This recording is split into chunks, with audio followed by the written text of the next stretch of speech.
And if it's August 1st, that's got to be a pretty good feeling because the rest is ahead of you, young man. This is like a Ron Burgundy moment for the Chicago Bears. Bears win? No, indeed. Yes, it's a win. Indeed, the Bears win. It was called on the account of clouds and rain and thunderstorms, but it happened, 21-17. And like the guys mentioned, if you had the Texans in your pool, you are done for preseason, but we can start again on week 1. I can't wait to hear everyone's takes on this because it was real live football to talk about. Akbar, we start with you and one of the names that we heard several times in that highlight. Yeah, Colin Johnson. And in fact, I think a lot of people are becoming familiar with the name Colin Johnson. But let me tell you, before you show any video of what Colin Johnson did, Peter, Kyle, I want to ask you guys, do you guys know why he balled out, and do you know how tall Colin Johnson is? Oh, here we go. I need the answers to all this stuff. Tell us the whole Colin Johnson dossier. I know that he balled out, but I also know that he did so with Keenan Allen not there and DJ Moore not there. And yes, that's the opportunity he got. But go on, I want to hear. Take the bait. No. Why would you do that? No, you stole my thunder. He is 6'6". He had the catch radius. Now you can roll the highlight of Colin Johnson. But yes, he's 6'6", and he used that height to his advantage. But I'll tell you why I really connected with the dude on the real.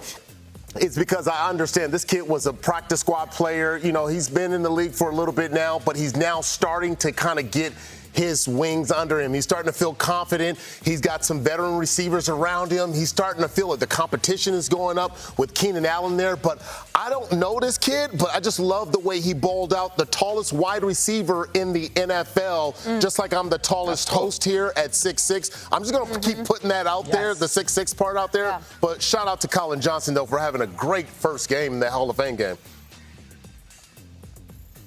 I remember there was guys in the preseason. Victor Cruz made a name for himself. A couple years ago, Richie James made a name for himself. Colin Johnson made a name for himself. And he's also got 4 more games to do it, or 3 more games to do it. We'll hope to see what he can do in the rest of the preseason. But, a lot of the Bears starters didn't play. Now that the game has already been played, we don't need to lie to you folks. There were backups in all night. It wasn't the starters. So it wasn't the true Bears. It wasn't the true Texans. But we did get to see Caleb Williams, and we talked about it on the show yesterday. Like, would you put a rookie on an open microphone? Would you put him out there? The Bears did.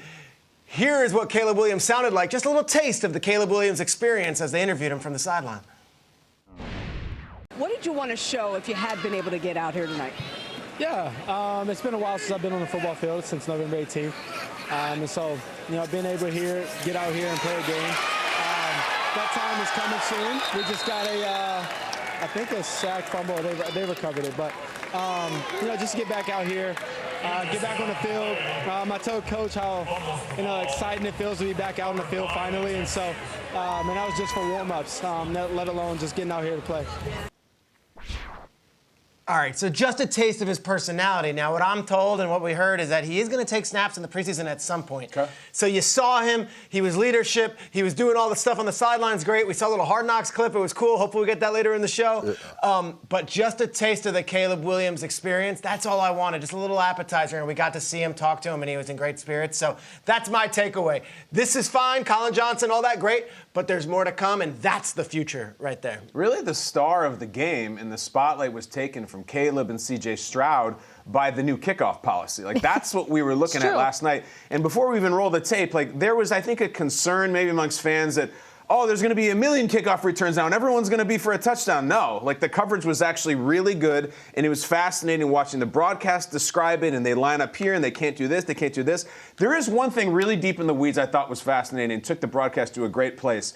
You see kickoffs over the years where the wind keeps blowing the ball off the tee, and after a while, one of the guys comes over and puts his finger on it, and then after the kick, he gets up and runs down in coverage. Roll the video now.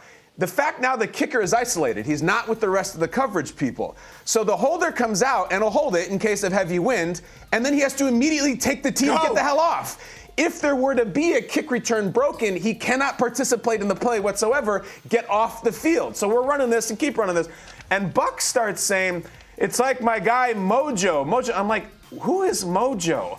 And then sure enough, this is Mojo. Look at this callback that Buck had last night. Mojo, let's go to the Houston Oilers in the 70s. Wow. Peter, I knew you would love this. All right, that is William Van Lackey, a.k.a. Mojo. Yes, Mojo!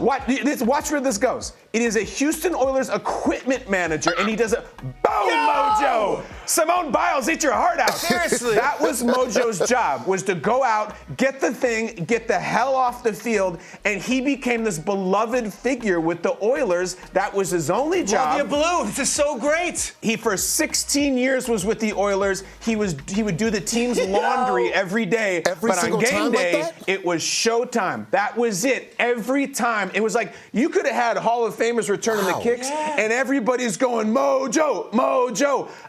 It's a crazy story. It's a little bit of a sad ending. Mojo passed away at the team facility. The next day, the Oilers wore Mojo on their uniforms. Gosh. They won the game, and they chanted Mojo in honor of that T-fetcher who had a moment last night because of the new kickoff policy. So we'll see how the kickoffs go in the regular season, if not no other reason than the fact that they brought in video of Mojo to Good Morning Football. I think it's the greatest policy of all time. Get in there, Peter. I mean, I feel like there might be a little oversaturation of sports documentaries and content. Now, and here we go. Day there's an F1 racer who's being followed and a track star who's being followed, and Netflix bought it for this much, and Apple Plus bought it for this much.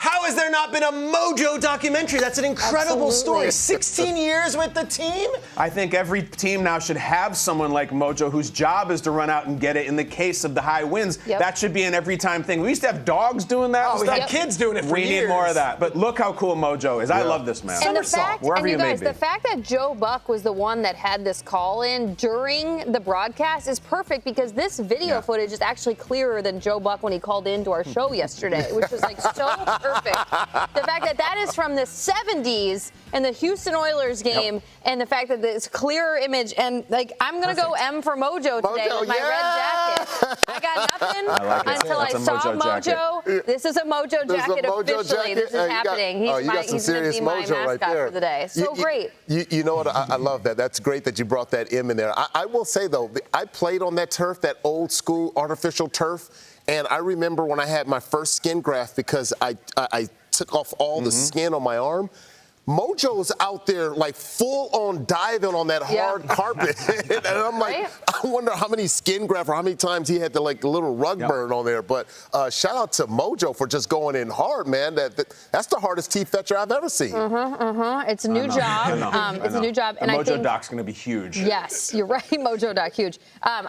Do away with the dogs. The kids doing it, that's fine. We'll get kids other jobs in the stadium. We need like a full-blown adult doing this in dedicated fashion. A football life. A football life. Mojo.